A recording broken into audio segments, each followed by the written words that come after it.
কাহিনী মনে পড়ছে, বনি ইসরাইলের ভিতরে এক বুড়ি ছিল, বুড়ি। তো রাজার প্রাসাদের কাছেই বুড়ির ঝুপড়ি ছিল। তো মন্ত্রীরা পরামর্শ দিছে, রাজা মহাদয়, আপনার বাড়ির পাশে যদি বুড়ির ঝুপড়ি থাকে এটা কি শোভা পায়? তো বলছে কি করবো, দেওয়ালটা একটু বাড়ায় নিলেই তো বাড়ির সৌন্দর্যটাও বাড়ে, ঝুপড়িটাও থাকে না। তো রাজার বুঝে আসছে। তো বুড়ি যতদিন ছিল ততদিন তো নিতে পারে না। বুড়ি একদিন জানি কই চলে গেছে বেড়াইতে, আয়সা দেখতেছে ঝুপড়ি সুপড়ি কিছুই নাই, রাজার বাড়ির দেওয়াল লম্বা হয়ে গেছে। তো বুড়ি বাইরে দাঁড়ায় বলতেছে, আল্লাহ, আমি না ছিলাম না, তুই ছিলি কই? আমি না ছিলাম না, তুমি ছিলে কোথায়? বাস বলতে দেরি, তুফান আসতে দেরি হয় না। বাদশাও গোল, চড্ডি বড্ডিও গোল। যেমন একটু আগে সাইদ ভাই বললেন না যে আমিও জেলখানায় গেছি, হ্যাঁ, আসলে ওই চোখের পানিতেই সব উড়ে গেছে। চোখের পানিতেই সব কি হয়ে গেছে। আরেকটা আছে, ওটার সময় আমার কাছে নাই। এই মাটির একটা বৈশিষ্ট্য আছে, বাংলাদেশের মাটির নিচে একটা আধ্যাত্মিক শক্তি লুকানো আছে। ওটা গভীরভাবে কেউ ইতিহাস না পড়লে জানবে না। এই মাটির নিচে একটা গভীরভাবে এক আধ্যাত্মিক শক্তি লুকানো আছে। এই মাটি নিয়ে যে খেলবে, একদিন না একদিন মাটি তাকে কিক মারবেই মারবে। হয়তো কাউকে বোল্ড আউট করবে, নাইলে কাউকে রান আউট করবে, আর না হইলে কাউকে ছক্কা মাইরা একবারে বাউন্ডারির বাইরে করবে। এটা হলো এই মাটির আধ্যাত্মিক শক্তি। আপনারা জানেন না, আসতেছেন তো জানেন না, এই মাটির একটা আধ্যাত্মিক শক্তি আছে। আমরা ইতিহাসে কাঁচা তো এই জন্য জানি না, এই মাটির একটা আধ্যাত্মিক শক্তি আছে। বলার সময় হবে না, এত লম্বা বলা যাবে না। আবার কখনো আসলে কোনো মজলিসে হইলে বলা দিব না, কিন্তু এটা মাইনা নেন এই মাটির আধ্যাত্মিক শক্তি। কেননা হিজরতের সনের কাছাকাছি হলো বাংলা সন, 10-11 বৎসরের ডিফারেন্স। এই 1400 বৎসরের বাংলা ইতিহাস যে পড়বে সে জানবে যে এই মাটির নিচে একটা আধ্যাত্মিক শক্তি আছে। এই জন্য মির্জাফরও মির্জাফরি করে বেশি দিন থাকতে পারে না। মির্জাফরও মির্জাফরি করে বেশি দিন পারছে নাকি? এটা হলো এই মাটির ভিতরের আধ্যাত্মিক শক্তি। শুধু এতটুকু আপনাদেরকে বলি, আমি ইসলামের প্রথম যে কোরবানি, ইসলামের প্রথম কোরবানির একটা বিন্দু এই মাটির নিচে এখনো লুকায়িত আছে।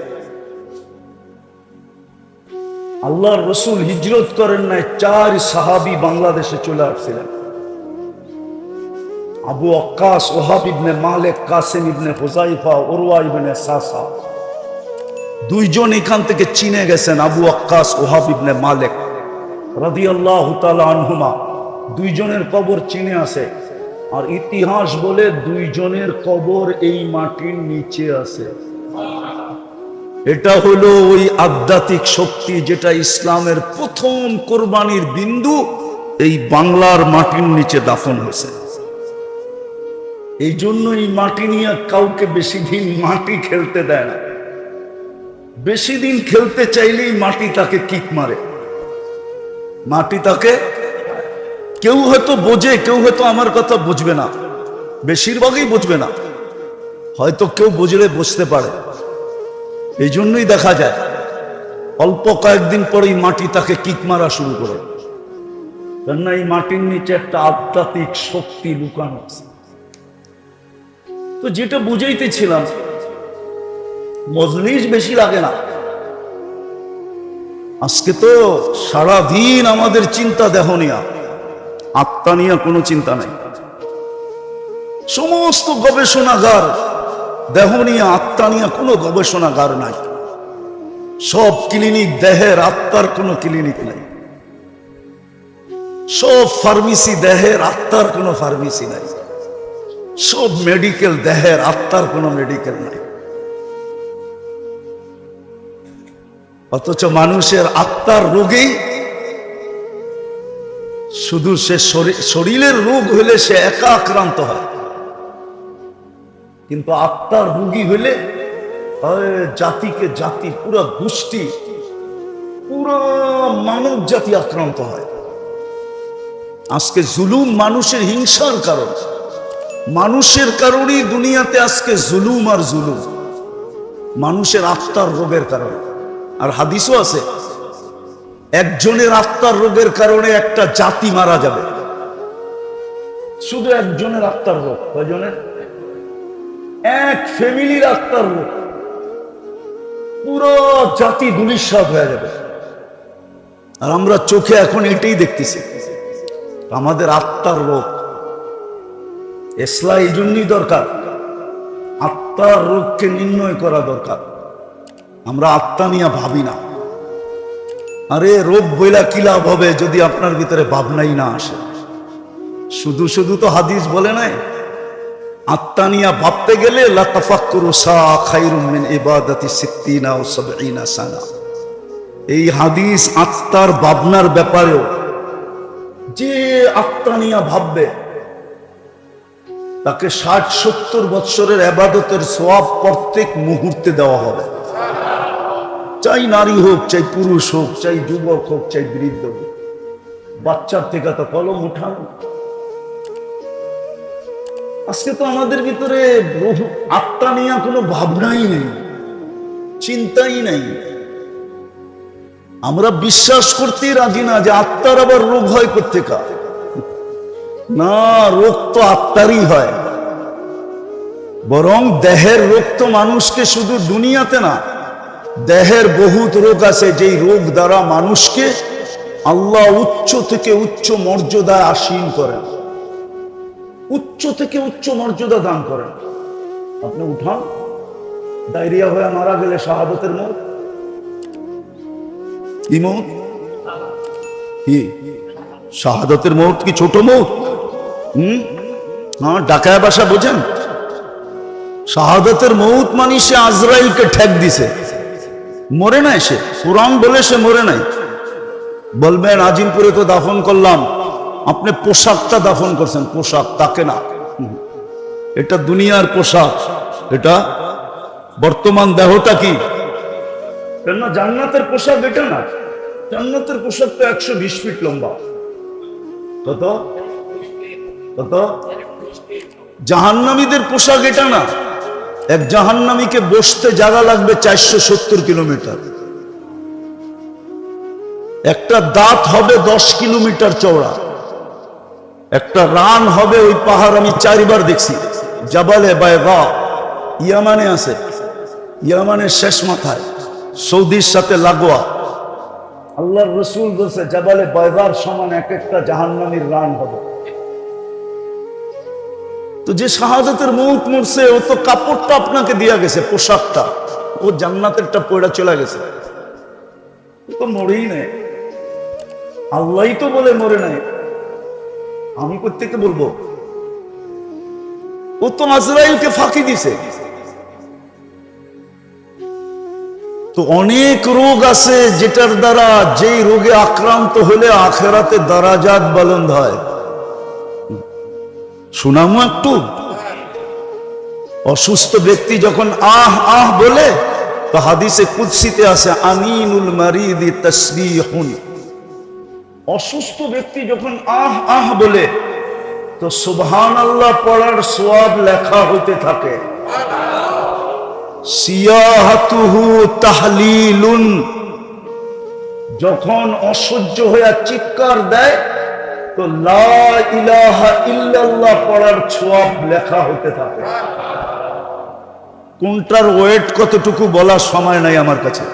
সুবহানাল্লাহর ওজন কতটুকু, আল্লাহ ইলাহার ওজন কতটুকু। তাকাল্লুবুহু আন যামবিন ইলা যামবিন, যখন বিছনায় পড়ে এপাশ ওপাশ করতে থাকে অসুস্থতার কারণে, কাআন্নাহু ইয়াকতুলুল আদু, সেজন্য যুদ্ধের ময়দানে শত্রুর বিরুদ্ধে মোকাবেলা করতেছে, ওই সওয়াব তার আমলনামায় লেখা হয়। সংক্ষেপ করতেছি, কুল্লু আমালিন কানা ইয়ামালু ফিস সিহা ইউকতাবু কুল্লু আমালিন কানা ইয়াহমালু ফিস সিহা। সুস্থ অবস্থায় যত আমল করত সমস্ত আমল তার আমলনামায় ফেরেশতা লিখতে থাকে। যদি সুস্থ হয়ে যায়, আল্লাহ সুস্থতা দেন, তো কায়াউমিন ওয়ালাদাতহু উম্মু, মা যেরকম জন্ম দিল নিষ্পাপ, এরকম নিষ্পাপ সুস্থ হয়ে দাঁড়ায় যায়। আর যদি দুনিয়ার থেকে চলেই গেল, তা আল্লাহ বলে তোকে নিষ্পাপ বানায়া আমি দুনিয়ার থেকে উঠায় নি।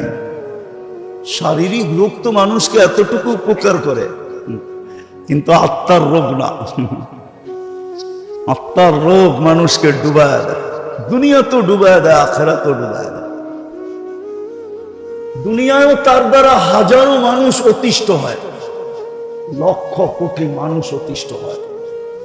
আমার সমাজে যা কিছু দেখতেছেন, চুরি ডাকাতি, রাহজানি ছিনতাই, মাদক সাধক, দুর্নীতি সুরনীতি, জুলুম জবর, যা কিছু দেখতেছেন আমার সমাজে, সব আত্মার রোগের কারণে, শরীরের রোগের কারণে, সব আত্মার রোগ।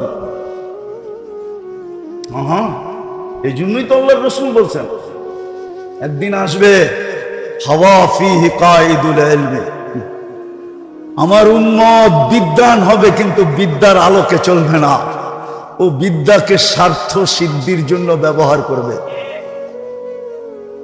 তখন কি হবে? আল্লাহর রাসূল বলেছে কুবিলাতির রাশা, তখন ঘুষ রীতিতে নীতিতে রূপান্তরিত হবে। যদিও গ্রাজুয়েটে পাস হবে না, অ্যাসেম্বলিতে পাস হবে না ঘুষ, কিন্তু পাস হইলে যতটুকু না হইতো এর চেয়ে বেশি ঘুষের ব্যাপকতা হবে। ঘুষ নাই কোন সেক্টরে, নাই কোথায়? ঘুষ ছাড়া কিছু আছে? আত্মার রোগ বলছে। তারপরে কি হবে? বলছে উমিতাতিস সালাহ, তারপরে তোমরা বেয়াদব হয়ে যাবে। আমি তো বলি বেয়াদব, এই হাদিসের তর্জমা করতেছি আমি বেয়াদব। আল্লাহ ডাকলো তারপরও আসলো না, ওর চেয়ে বড় বেয়াদবকে? মালিক ডাকলো আসলো না, তাহলে কি ও আদবালা নাকি? কি ও তো হলো বিশ্ব বেয়াদব। সৃষ্টির ভিতরে সবচেয়ে বড় বেয়াদব উমিতাতিস সালাহ, যখন নামাজ ছেড়া দেয়। আত্মার রোগেই সবকিছু হয়, শরীরের রোগ মানুষকে বেশি ক্ষতি করে না, এটা বেশি দূর পর্যন্ত গড়ায় না। যদিও বলে করুণা সবার বাতের ভিতরে ছড়ায় যাবে, হতে পারে, কিন্তু আমি এটা বিশ্বাস করি না। যদি হইতো এরকমই, তাহলে সারা দুনিয়ায় 2020-এ বাংলাদেশে বলছিল সবচেয়ে বেশি বিপর্যয় হবে বাংলাদেশে। কোথায়? ঠিক না? সবচেয়ে বেশি কম বিপর্যয় হয়েছে বাংলাদেশে, ঠিক না? ঠিক না?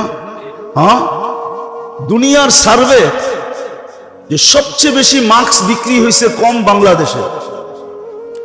কেন? একটা দিয়ে তো 3 বছর চালাইছে, যদিও ওয়ান টাইম। একটা দিয়ে কয় বছর? কি কয় বছর? মাঝে মাঝে মাস্কও ওর কাছে পানা ছিল। আর কত? আমি তো ওয়ান টাইমের, তুই তো 3 বছর কাটায় দিলি, এইবার ফালা।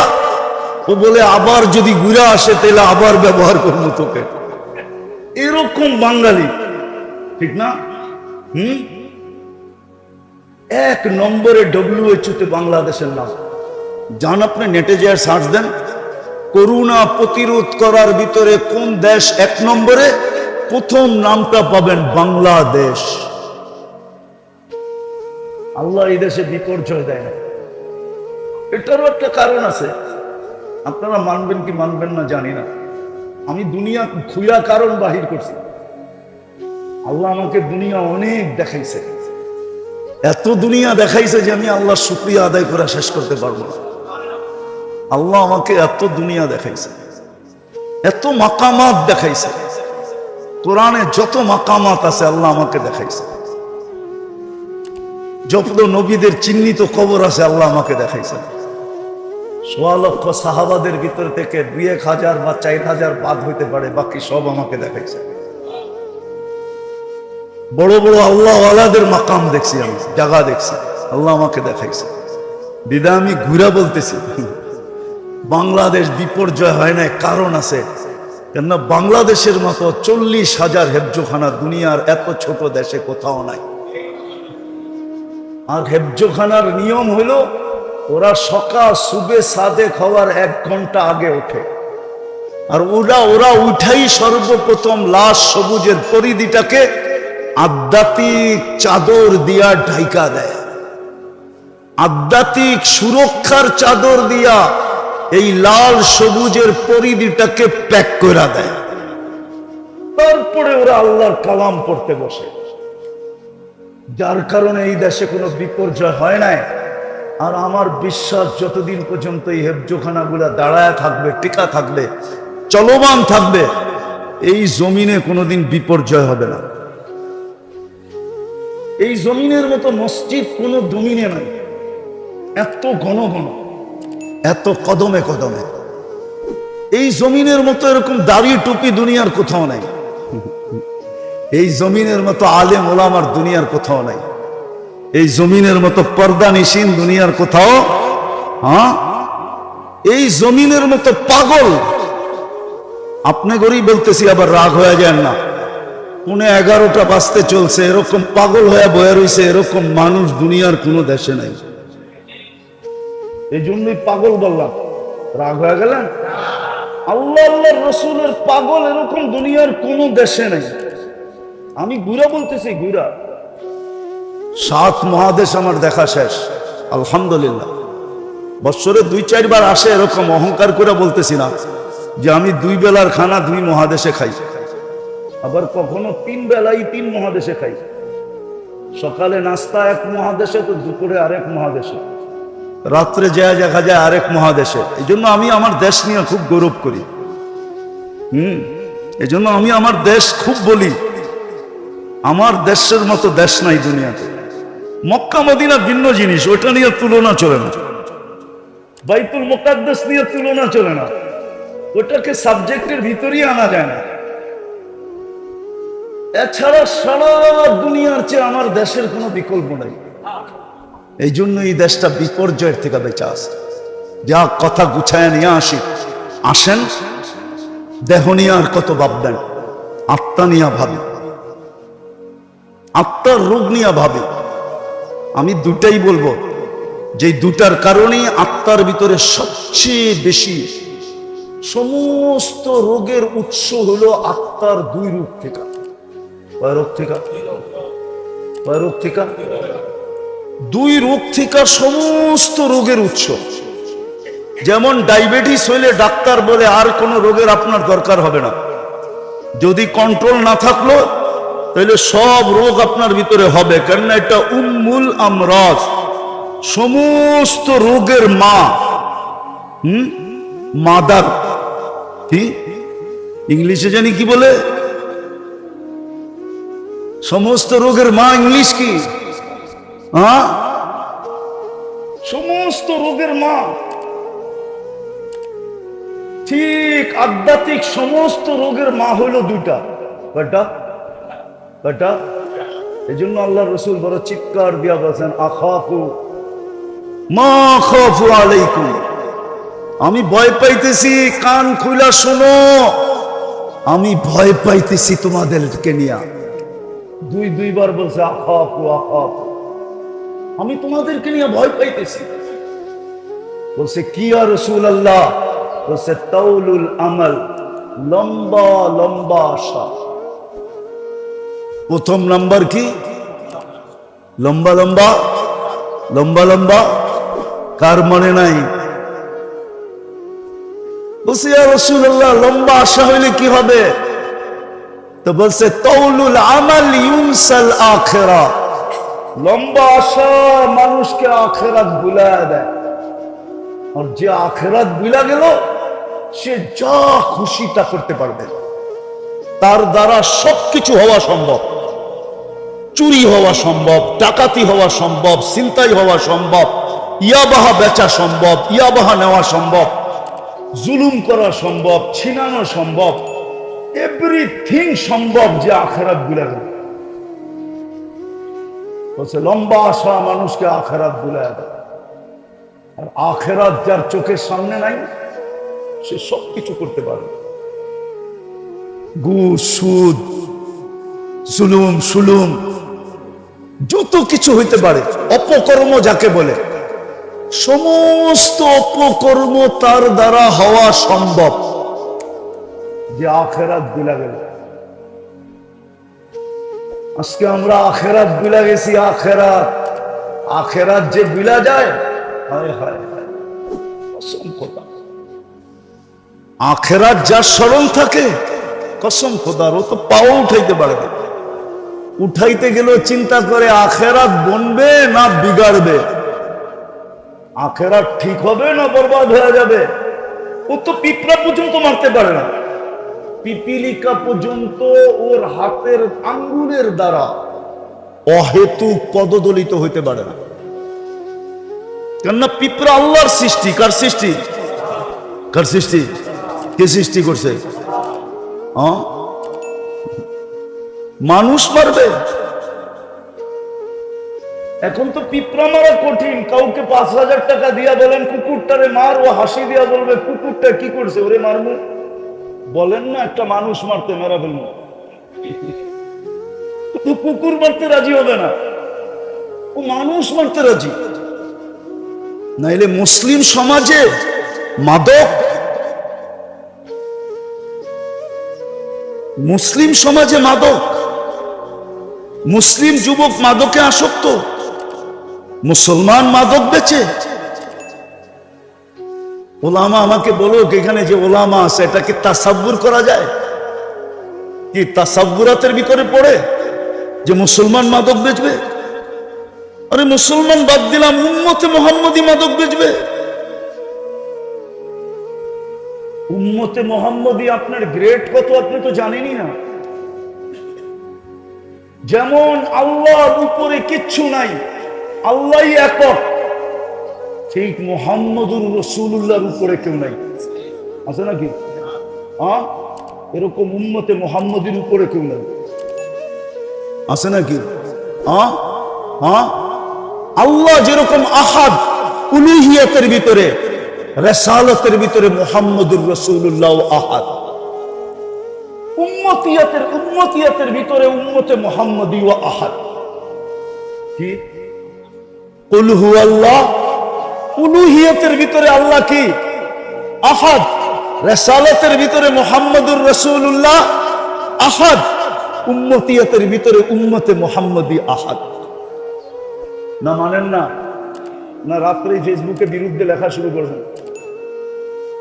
আহাদ, ওই উম্মত মাদক বেচে।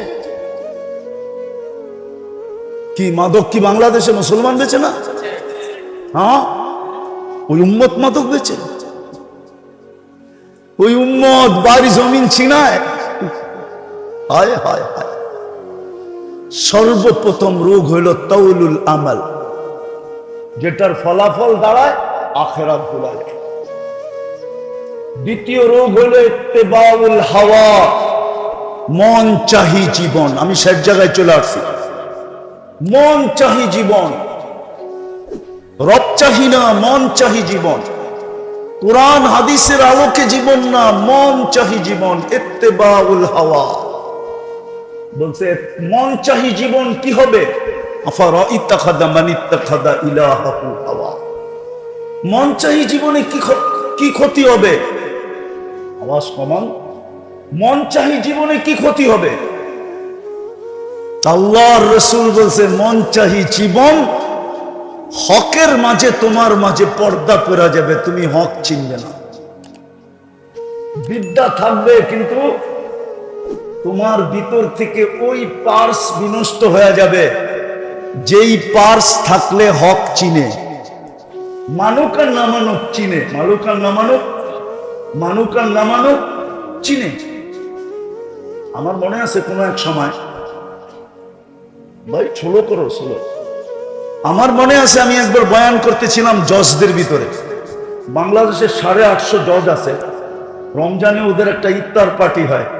তো কোনো এক সময় আমাকে ইনভাইট করছিলেন, আমি জজদেরকে বলতেছিলাম 850, এখন একটু বেশি হবে, 900 950 মতো।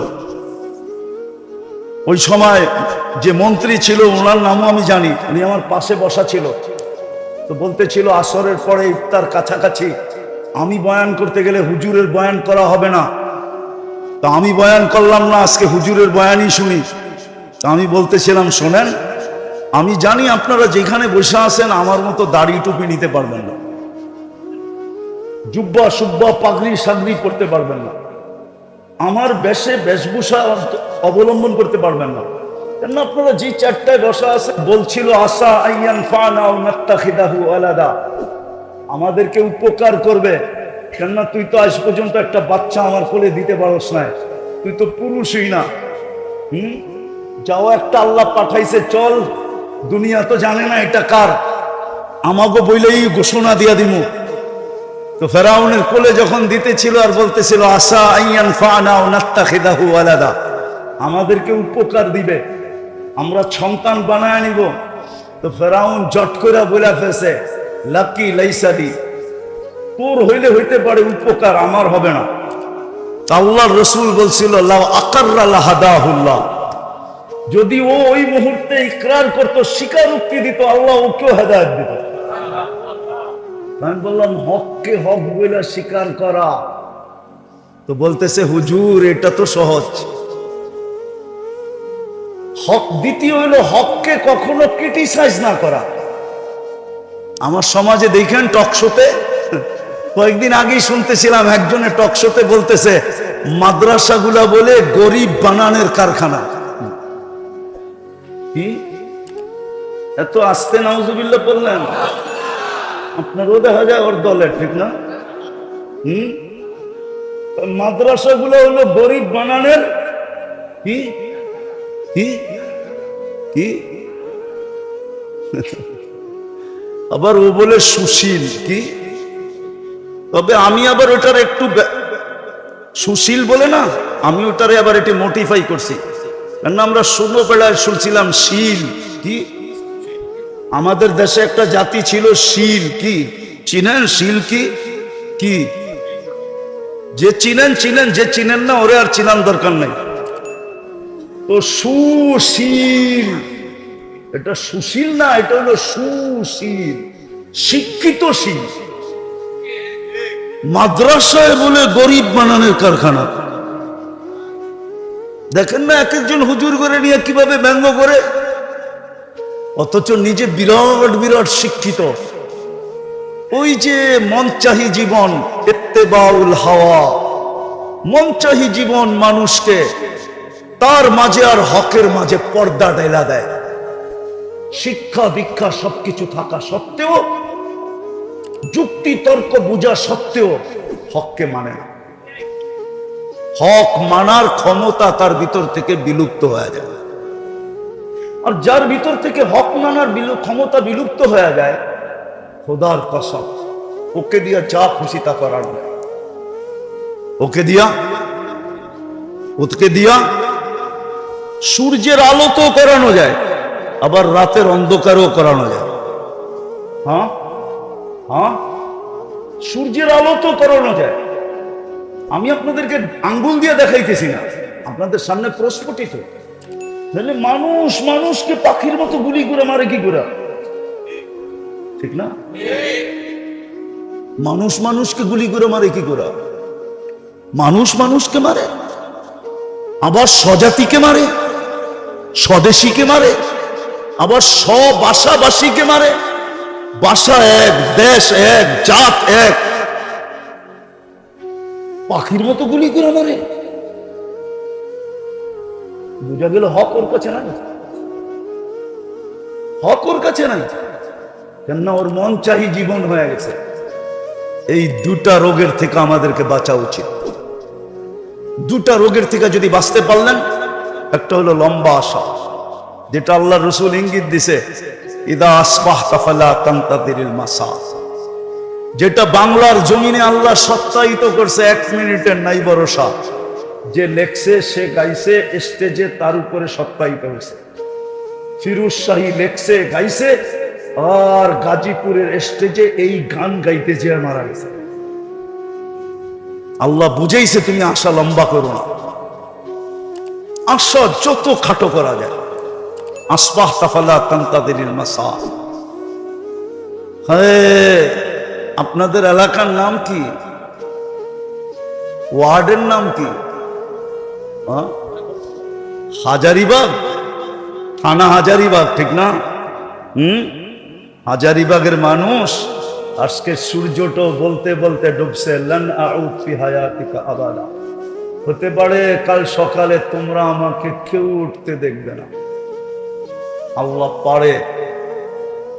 জমিন প্রতি মুহূর্ত আল্লাহকে বলে আলা কুল্লা ইয়াউমিন ওয়াল আরদু তাস্তাযিনু রাব্বা। জমিন প্রতি মুহূর্ত বলে আল্লাহ অনুমতি দেন না। আন আবতালিয়া ইবনা আদম ফি বাতনি, আমি মানুষকে পেটে নিয়ে যাই। আল্লাহ জিজ্ঞাসা করে কেন? যাহারা যাহারা মালাআ যাহরি জুলমা যুলমান ওয়া জাওরা, আমার পেটটা জুলুম অত্যাচার গুনাহে ভরে গেছে, আমি আর সইতে পারতেছি না, অনুমতি দেন না। প্রতিদিন জমিন বলে, প্রতি মুহূর্ত বলে। এটার নামই ভূমিকম্প। ভূমিকম্প এটার নামই। কম্পা ভূমি বলে ইন্দোনেশিয়ার ভাষায়, বাংলার ভাষায় বলে ভূমিকম্প। ভূমিটা কাঁপতে দেরি, আমরা পেটে যাইতে হয়তো দেরি করব না। আজকে সূর্য বলতে বলতে ডুবছে। বিদায় আসেন, যদি নিজের শুদ্ধি চান, আশাকে ছোট করেন, মন চাহি ছাড়েন, আল্লাহ চাহি ধরেন, রসুল চাহি ধরেন।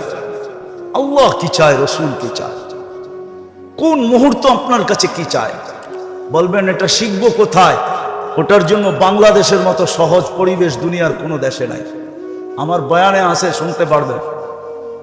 এক মাসলার জন্য আমার কাছে 700 কিলোমিটার দূর থেকে আসছে। 2008 আমার সফর চলতেছিল এন্টার ইউরোপ। আমি জার্মানির ফ্রাঙ্কফুর্টে বসা ছিলাম। 700 কিলোমিটার দূর থেকে একজন নবমুসলিম আসছে একটা মাসলা জিজ্ঞাসা করতে। আমি শোনার পরে বলছিলাম, তোর পাও দুইটা দে, আমি একটা চুমা দিয়া নেই। কেননা হাদিসের আলোকে তোর পাও চুমা পাওয়ার যোগ্য। তুই যত জায়গা দিয়ে আসছ, সমস্ত জায়গার তরু লতা গাছপালা মাটির কণা পর্যন্ত তোর জন্য ইস্তেগফারের মাগফিরাতের দোয়া করতে। তুই দে আগে পাও দুইটা চুমা দে। মাসলাটা ছিল, আমি নবমুসলিম, আমার মা বাবা মুসলমান না। ইসলাম, আল্লাহ, রসুল, কোরআন, হাদিস আমার অমুসলিম মা বাবার সাথে কেমন ব্যবহার শিখায়, আমি কেমন ব্যবহার করব। কিন্তু আমি বাংলাদেশে বুড়া হয়ে গেলাম, আজ পর্যন্ত কোন যুবক আমাকে এসে জিজ্ঞাসা করে না যে আমার মা বাবার সাথে আমি কেমন ব্যবহার করব। আপনারা কোনোদিন জিজ্ঞেস করছেন? একজন হাত উঠায় বলেন যে আমি কোন হুজুরকে যে জিজ্ঞেস করছি আমার মা বাবার সাথে আমি কেমন ব্যবহার করব? বলেন। 700 কিলোমিটার দূর থেকে আসছে নবমুসলিম। ওই কাহিনী আমার দিলে গাইথা গেছে, এই জন্য আমি মাঝে মাঝে শুনাই। আমাদের দেশে এটা জানা অনেক সহজ। আল্লাহ কদমে কদমে হক্কানি আলেম দিয়া দিছেন। আলেম কামরাঙ্গীর চর দেখলে আমার হাসি লাগে কেন জানেন? বর্ষাকালে আমরা সেই কিল্লার মোড়ের থেকে নৌকায় বসতাম, আর নুরিয়া মাদ্রাসার পুরান বাথরুমের পিছে যায় নামতাম। মাঝে মাঝে সাইদ সাহেব চলে গেছে মানে হয়, ওনাদের বাড়ির পিছন দিয়া, কুমিল্লা পাড়ার পিছন দিয়ে আমরা যেতে থাকতাম নৌকা দিয়ে। এক নুরিয়া মাদ্রাসা ছিল, আজকে কামরাঙ্গীর চরে 500-র উপরে মাদ্রাসা, কয়েক ডর্জন হলো দাওরায়ে হাদিস মাদ্রাসা, পুরুষ মহিলা মিলা। বাংলাদেশের মতো সুযোগ আল্লাহ দুনিয়ার কোথাও দেন নাই। শিখার জন্য যদি শিখতে চায়, মন চাহি বাদ দিয়া যদি রব চাহি চায়, মন চাহি বাদ দিয়া যদি মুহাম্মদুর রাসূলুল্লাহর তরিকা শিখতে চায়, তাইলে কদমে কদমে ওলামা, কদমে কদমে মাদ্রাসা, কদমে কদমে আল্লাহওয়ালা। এত আল্লাহওয়ালা এই দুনিয়ার কোন দেশে নেই। আমার সফরের জীবনের অভিজ্ঞতা আমি বলতেছি। আমি বেশিরভাগই তো রাত্রে নামি, আর প্লেনে ফার্স্ট ক্লাসে থাকলেও ঘুম হয় না। কেন হয় না জানি না, গাড়িতেও হয় না, প্লেনও হয় না। তো আমার একটা নিজের অভিজ্ঞতা বলতেছি। সারা দুনিয়া ঘুরা যখন প্লেনটা বাংলাদেশের সীমানায় ঢোকে, দেখা যায়, স্ক্রিনে দেখা যায়, প্লেনের ভিতরে যে লাগানো থাকে ওটা দিয়ে দেখা যায় এই সীমানায় কলিকাতার থেকে সীমানায় ঢুকলো, অথবা পূর্ব দিক থেকে হলে চিটাগাং কক্সবাজার দিয়ে এই বার্মা পাড়োয়া সীমানায় ঢুকলো। আমার মনে হয় বাংলাদেশের সীমানায় ঢুকলে প্লেনই বলে দেয় যে সীমানায় ঢুকে গেছে। কসম খোদা, আমি আমার অভিজ্ঞতা বলতেছি, শতবারের ফ্লাইয়ের অভিজ্ঞতা বলতেছি, শতবার না আরো বেশি। মাকাশে ডাকতেছে হালমিন মুস্তাগফির ফাগফির আলা, বন্ধুর উম্মত, হায় হায় হায় বন্ধুর উম্মত, হাবিবুল হাবিবি হাবিবুল। আমরা বন্ধুর উম্মত, আর বন্ধু আল্লাহর বন্ধু, বন্ধুর বন্ধু বন্ধু, হাবিবুল হাবিবি হাবিবুল। বন্ধু আল্লাহর হাবিব, আমরা বন্ধুর হাবিব, আমরাও আল্লাহর হাবিব। এই জন্যই তো আমাদেরকে ডাইকা ডাইকা মাফ করতে চাইতেছে। আর আজকে থেকে শিখেন ওলামাদের সোহবত, ওটার জন্য সোহবত লাগবে। সোহবত কি কি লাগবে? শুধু শুধু বলে নয়। শফি রহমতুল্লাহ আলাই, শেষ করে দিতেছি। শফি রহমতুল্লাহ আলাই একদিন থানবী রহমতুল্লাহ আলাইকে বলতেছিলেন, না আগে হাফিজ জুজুরও দেখতাম মসনবী শরীফের খুব শেয়ার পড়তেন, হাকিম আখতার সাহেব রহমতুল্লাহ আলাই দেখতাম মসনবী শরীফের খুব শেয়ার পড়তেন, তো থানবী রহমতুল্লাহ আলাইও খুব পড়তেন। তো শফি সাহেব রহমতুল্লাহ আলাই বলতেছে, সোয়ারারা, শায়েররা, মসনবী তো শের না, শায়েররা অতিরঞ্জিত বেশি করে।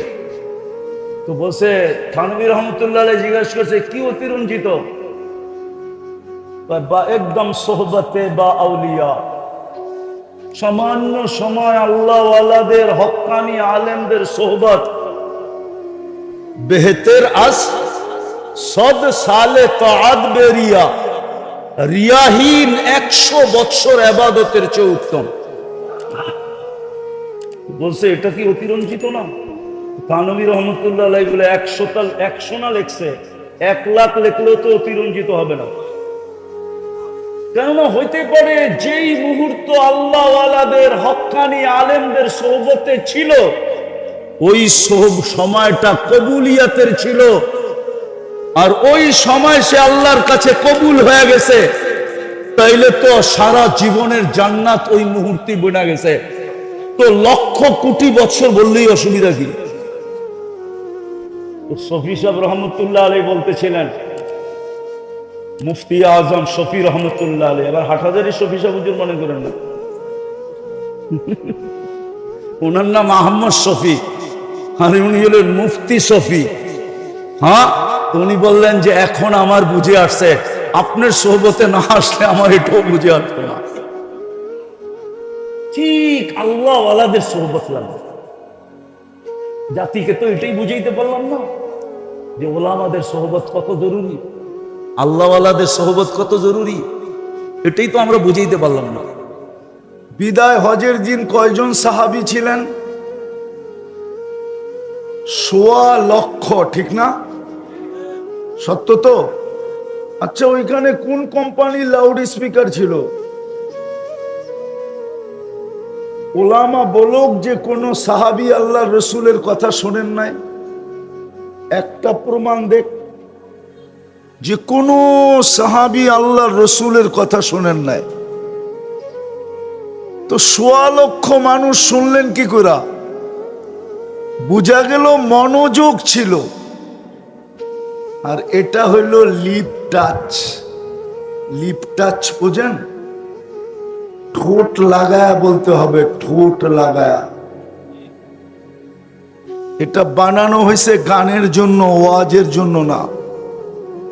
ডাইনে গেলেও আওয়াজ টানবে না, বামে গেলেও এ আওয়াজ টানবে না। ওরে জিজ্ঞেস করেন, ও মুস্কি মুস্কি হাসে। বসায় তো দিছে ওয়াজের এখানে এরা। এটার নামই হলো লিপ টাচ। এটা বানানোই হয়েছে গানের জন্য, এটা ওয়াজের জন্য বানানো হয় নাই। ওয়াজের জন্য ছিল পুরান আমলেরটা। ওরা ওই পুরান আমলের গুলা ব্যবহার করে না, স্মার্ট হয়ে গেছে তো এই জন্য পুরান গুলা আনে না, নিয়ে আসে লিপ টাচ, যাতে মানুষ মনোযোগ দিয়ে না শুনতে পারে, হইহুল্লা করে। আওয়াজ না শুনলে তো হইহুল্লাই করবে। এই জন্য আপনারা মনোযোগ দেন, কাজে দিবে। নাইলে কিন্তু সময়টা আমার পার হয়ে চলে যাবে। বেশি সময় আমার হাতে নাই, আমি কথাকে গুছায় নিয়ে আসতেছি। এই জন্যই বারবার বলতেছিলাম মনোযোগ দিতে হবে, তাইলেই কিন্তু দিলের ভিতরে গাঁথবে, আমলের তৌফিক মিলবে, আর আমি দামি হব। কসম খোদার দামি হব, নাইলে জীবনটা কেটে যাবে। 1 সেকেন্ড আগেও না, 1 সেকেন্ড পরেও না। সময় মতো থাবা মারবে আর উঠায় নিয়ে যাবে। কিন্তু হিসাব কিতাব ও বাজেটের দিতে হবে। বাজেট বোঝেন?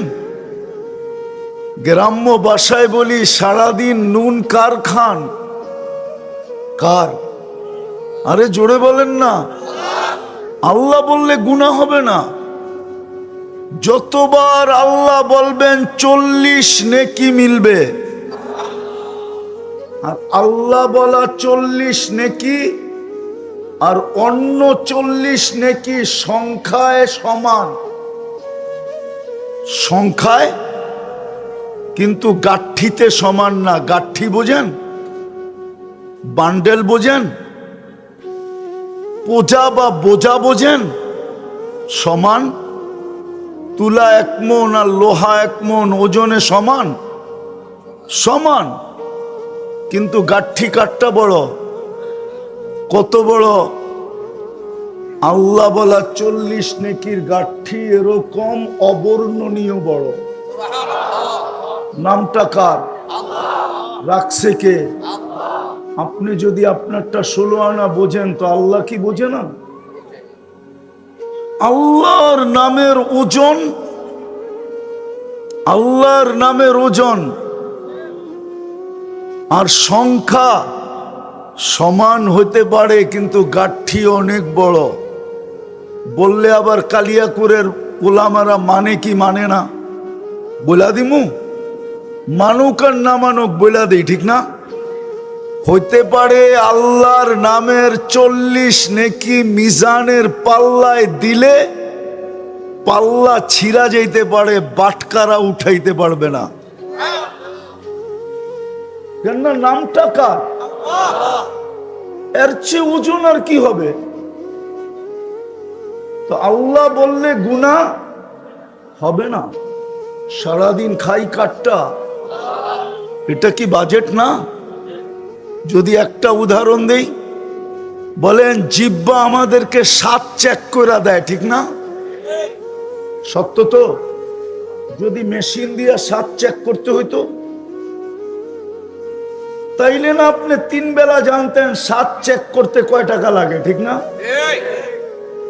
তাইলে তো ওয়াশিং মেশিনের মতো 7 চাওয়ার জন্য প্রত্যেক বাড়িতে একটা মেশিন লাগতো, ঠিক না? আজকাল তো বড় বড় প্যাথোলজি সেন্টারও রিপোর্ট ভুল দেয়, ঠিক না? না দেয় না? হাসপাতাল রিপোর্ট ভুল দেয় না? হতে পারতো ওই মেশিন আপনার রিপোর্টও ভুল দিছে, আপনি খাইতেন আর সিধা হাসপাতাল, ঠিক না? কিন্তু আজ পর্যন্ত জিহ্বা আপনাকে ভুল রিপোর্ট দিছে আর দিবে। তাহলে এই বাজেট কার? নাক আপনাকে ঘ্রাণ শুঙ্গা দেয়। যদি মেশিন দিয়ে ঘ্রাণ শুনতে হইতো, এই বাজেট কার? ডেলি অক্সিজেন নেন, এই বাজেট কার? পানির দামে কিনতে হইল কালিয়াকৈরের মানুষ ডেলি 16,500 টাকা বিল দিতে হইতো। 24 ঘন্টায় বিল আসতো 16,500। যদি 30 টাকা লিটার কিনতে হতো, আমরা ডেলি 550 লিটার অক্সিজেন নেই। এই বাজেট কার? আর কয়টা দেখাবো? পুরা শরীরটা খুলা দেখানো যায়। বিদায় নিজেকে দামি বানাইতে হবে, নাইলে হিসাবের সম্মুখীন হইতে হবে। একটা নেয়ামতের হিসাব দেওয়া সম্ভব না আমাদের জন্য। একটার আপনি বলবেন একটা নেয়ামত আবার হিসাব দেওয়া সম্ভব না, এটা হয়তো হয় কি কইরা? তাহলে আমি দেখাইতেছি, দৃষ্টি শক্তি একটা নেয়ামত। কয়টা? সত্য তো? একজন বলুক যে এই বয়স পর্যন্ত কতবার দেখছেন? বলেন, কতবার দেখছেন এই পর্যন্ত? একজন বলুক।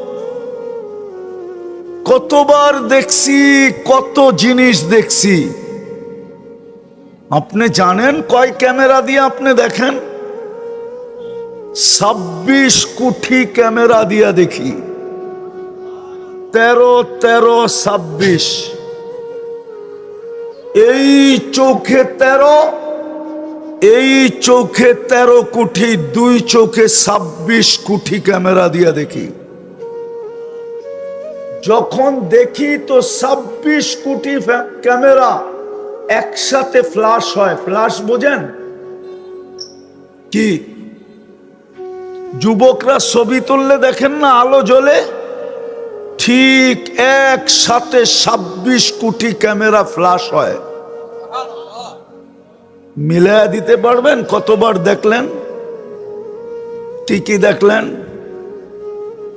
বিদায় আমার কথাটা ভালো মতে বোঝেন, বেশি লম্বা হবে না। জীবনটা কিন্তু ছোট। দাবি হলো তোমাকে দামি বানাও, কেননা আমি তোমাকে শ্রেষ্ঠত্ব দিছি। সৃষ্টির ভিতরে তুমি শ্রেষ্ঠ। মুসলমানের ঘরে তোমার অস্তিত্ব। সমস্ত মানব জাতির ভিতরে তুমি শ্রেষ্ঠত্ব দিছি। উম্মতদের ভিতরে তোমাকে শ্রেষ্ঠত্ব দিছি আমার বন্ধুর উম্মত বানায়া, মুহাম্মদুর রাসূলুল্লাহর উম্মত। আপনি কোনো মামুলি ব্যক্তির উম্মত না। আপনি চিনেন না আপনি কার উম্মত। এই জন্যই আমি বলছিলাম যে হায়, আমরা যদি বসতাম তাহলে আমার যুবক সমাজের চিত্র এরকম হতো না, নারীদের চিত্র এরকম হতো না, পুরুষদের চিত্র এরকম হতো না। মুসলমান আর গায়ে রং নাই, মুসলমান আর গায়ে ইসলামের ছোঁয়া নাই, এটা কোনোদিন হতো না। উম্মতে মুহাম্মাদি আর মুহাম্মদুর রাসূলুল্লাহর রং নাই, এটা কোনোদিন হতো না। শুধু হয়েছে এই জন্য চিনি না দেখা, জানি না দেখা। তো যেটা আমি বুঝাইতেছিলাম, আল্লাহ বলে তুমি তোমাকে দামি বানাও, আমি তোমাকে কিনবো জান্নাতের বিনিময়ে। জান্নাতেরই বর্ণনা দিতেছিলাম একটু, দেখি আপনাদের দিলে লাগে কিনা, জিহ্বায় পানি আসে কিনা, মনে আগ্রহ জাগে কিনা, শৌক আর আগ্রহ জাগে কিনা যে আমিও জান্নাতি হইতে চাই। আল্লাহর রাসূল তো বলতেছিলেন লা ইয়ানামু তালিবুহা, যে জান্নাতের আগ্রহী হয় ওরা আর ঘুম হয় না, ও আর ঘুমাইতে পারে না। লা ইয়ানামু তালিবুহা, যে জান্নাতের আগ্রহী হয় আর যে মনে প্রাণে জান্নাত চায় ওর আর কোনোদিন ঘুম হয় না। আবার আরেকটা বলছিলেন উতলুবিল জান্নাতা জাহদাকুম, সমগ্র দুনিয়া বিলীন করে দেওয়ার পরেও যদি জান্নাত মিলে, ও আমার উম্মত দুনিয়া বিলীন করে দাও, হাত পাইতা জান্নাত নিয়ে নাও।